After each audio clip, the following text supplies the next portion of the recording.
নমস্কার বন্ধুরা, আমি পলাশ বিশ্বাস আর আপনারা দেখছেন পলাশ বিশ্বাস ভিডিওস।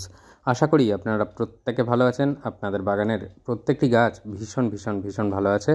বন্ধুরা, থাম্বনেল টাইটেল থেকে কিছুটা বুঝতে পেরেছেন যে আজকে কোন বিষয় নিয়ে আলোচনা করব। হ্যাঁ বন্ধুরা, ঘরোয়া কীটনাশক এবং এই কীটনাশকের ব্যবহারে আপনাদের গাছ থেকে পোকামাকড় অচিরেই চলে যাবে আর আসবেও না সেভাবে।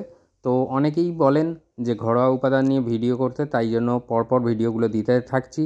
আপনারা দেখতে থাকুন ভিডিওগুলো এবং এই মতো কেয়ার করুন, দেখবেন আপনাদের প্রত্যেকটি গাছে কিন্তু চেহারা বদলে যাবে।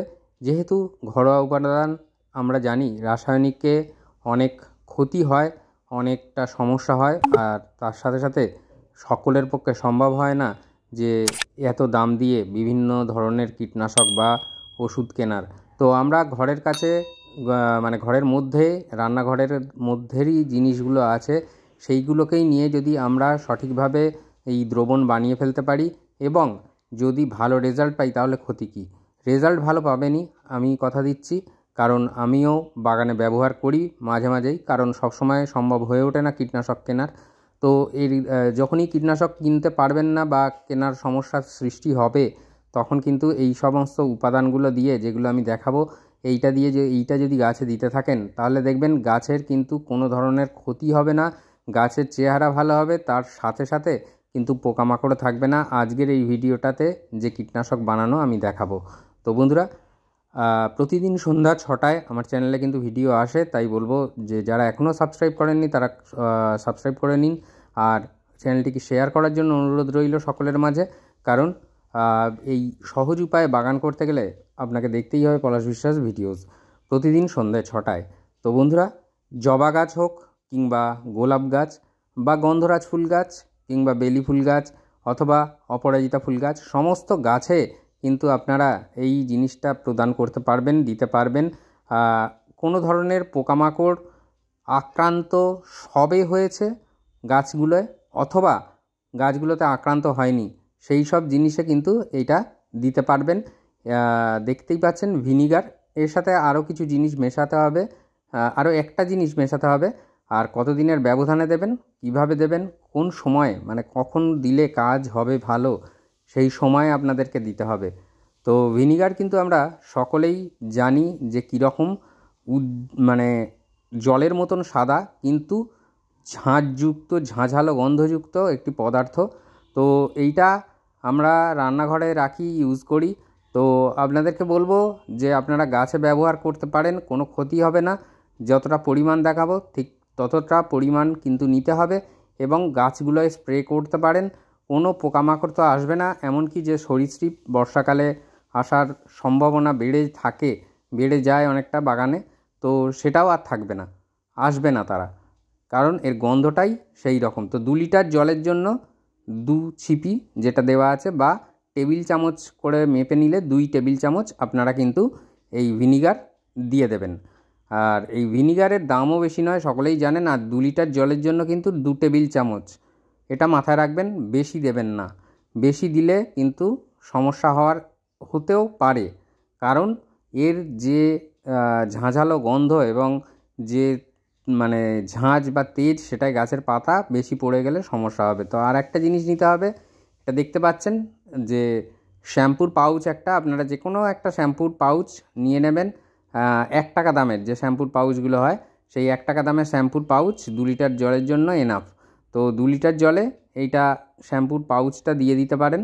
তো যাদের কাছে মিলিবাগ হয়েছে, এই শ্যাম্পুর পাউচ মানে শ্যাম্পুটা দেওয়ার জন্য এই ভিনিগারটা তাদের গায়ের যেমন মোমের আস্তরণটা মানে ছাড়িয়ে দেবে শ্যাম্পু, আর ভিনিগার গায়ে পড়লে কিন্তু ওরা মারা যাবে। তো সেই জন্য বলছি যে মিলিবাগ, জাপ পোকা বা পাতা খেকো চোষক পোকা, যে কোনো ধরনের পোকার উপরে কিন্তু এই ভিনিগার দারুণ কাজ করে। আর এটা আপনারা দেবেন বিকেলের দিকে বা সন্ধ্যার দিকে, আপনারা যখন মানে গাছগুলোকে স্নান করিয়ে দেবেন, সেই সময় কিন্তু দেবেন। আর একটা জিনিস মাথায় রাখতে হবে যে যখন আমরা গাছের পাতায় এটা স্প্রে করলাম, তার থেকে অন্তত 3 ঘন্টা যেন বৃষ্টি না হয়, গাছ যাতে এই জিনিসটা অ্যাবজর্ব করতে পারে, তাহলেই দেখবেন যে কোনো আর সমস্যা কিন্তু আপনার গাছেতে আসবে না। এটা আমি কথা দিলাম, আপনারা ব্যবহার করতে থাকুন, দেখতে থাকুন, নিশ্চয়ই ভালো রেজাল্ট পাবেন। এবং যে গাছগুলোর পাতা কুঁকড়ে যায় সেই গাছের পাতা কোঁকড়ানোর সমস্যাও অনেকটা কিন্তু মিটিয়ে দেবে, ধীরে ধীরে সারিয়ে তুলবে। সময় লাগবে। রাসায়নিক সার দিলে যেমন রাসায়নিক যে কীটনাশক দিলে আমরা যেমন সাথে সাথে রেজাল্ট পাই, হয়তো সাথে সাথে পাবো না, কিন্তু ব্যবহার করতে হবে। তো ব্যবহার পদ্ধতিটা বলে দেখিয়ে দিলাম যে কতটা নিতে হবে পরিমাণ। এবার কতদিনের গ্যাপে দেবেন সেটা বলবো। আর এটা অবশ্যই বিকেল বা সন্ধ্যার দিকে স্প্রে করবেন, খুব ভালো কাজ হবে বন্ধুরা। আর এটা সপ্তাহে 2বার করে আপনারা গাছগুলোতে স্প্রে করে দেবেন, তাহলে দেখবেন ভীষণ ভীষণ ভালো ফলাফল কিন্তু আপনারা গাছ থেকে পাবেন, গাছের যে রেজাল্ট সেটাই পাবেন। আর এই অম্লত্ব ভাব যেটা যদি মাটিতেও পড়বে যখন স্প্রে করার পর, সেটা কিন্তু গাছেদের জন্য বেশি ভালো, কারণ বেশিরভাগ গাছই অ্যাসিডিকযুক্ত মাটি পছন্দ করে। ফুল আনতে গেলে বা ফলের জন্য অ্যাসিডিক মাটি কিন্তু বেশিরভাগ গাছেরই পছন্দের। তো সেই জন্য বলবো যে এই ভিনিগার কিন্তু একদিক থেকে যেমন পোকা তাড়াতেও সক্ষম হবে, তেমন কিছুটা হলেও গাছের খাবার হিসাবেও কাজ করবে।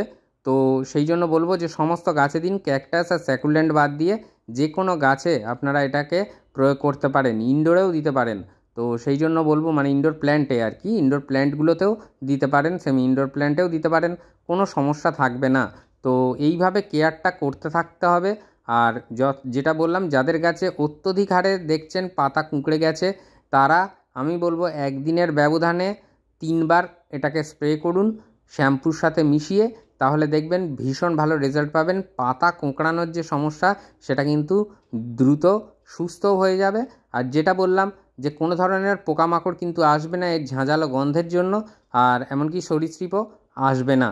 তো সেই জন্য বলছি বন্ধুরা যে এটা কিন্তু ভীষণ ভালো কাজ করবে। যে এই সময় আমরা দেখি শামুকগুলো গাছে উঠে রয়েছে বা মাটিতে রয়েছে, চড়ে বেড়াচ্ছে, বা কেঁচো বিভিন্ন ধরনের পোকা। তো এরা কিন্তু একদমই থাকবে না টবের মাটিতে বলুন কিংবা গাছে এই ভিনিগারের ব্যবহারের ফলে। তো আমি বলবো যাদের গাছে পোকামাকড় নেই তারা যেটা বললাম সপ্তাহে 2বার করে দিতে পারেন।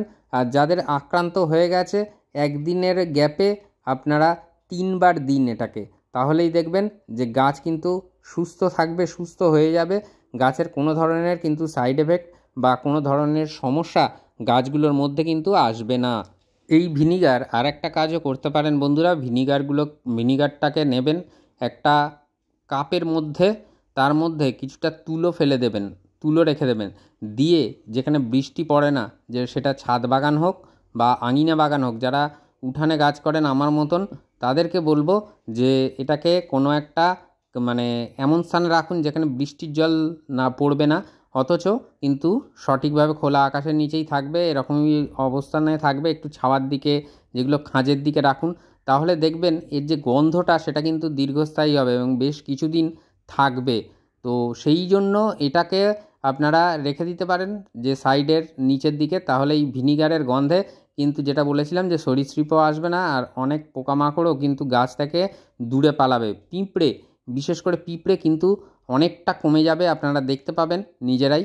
তো কাপের মধ্যে করে গাছের টবের পাশে রেখে দিন। খুব বেশি দরকার নেই, 2-3টে রাখলেই হবে জায়গায় কাপের। তো কাপের মধ্যে রেখে দেবেন আপনারা ভিনিগার পরিমাণ মতন, 2 টেবিল চামচ বা 3 টেবিল চামচ দিয়ে তার মধ্যে একটা কাটান বা তুলো বা অথবা কাপড় ছেঁড়া আপনারা একটা ফেলে রাখুন, যেটা অ্যাবজর্ব করে নেবে জিনিসটাকে, এবং তার স্মেলটা কিন্তু অনেক দিন অবধি থাকবে, অন্তত 2 দিন তো থাকেই ভালো মতন ঝাঁঝালো গন্ধটা। তো এইভাবে রাখুন, দেখবেন বাগানও ভালো থাকছে, বাগান ঠিকঠাক থাকছে, কোনো ভয়ের থাকবে না এই বর্ষাকালে। আর অবশ্যই গাছে পোকার উপদ্রব কিন্তু অনেক অনেক অনেক অংশে কমে যাবে, এটা বলে দিলাম, আপনারা মিলিয়ে নেবেন।